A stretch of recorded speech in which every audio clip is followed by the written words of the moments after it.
তোমার লাগবে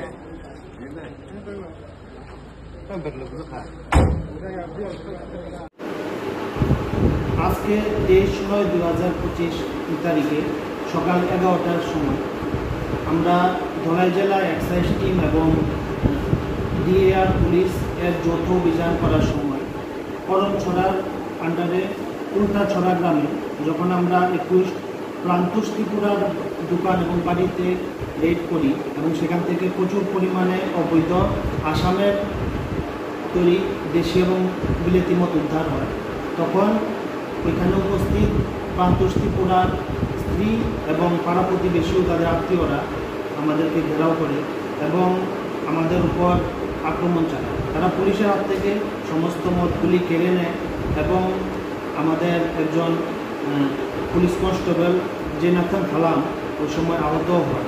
ওরা আমাদের একটা গাড়ির কাঁচও ভেঙে দেয়। ধন্যবাদ।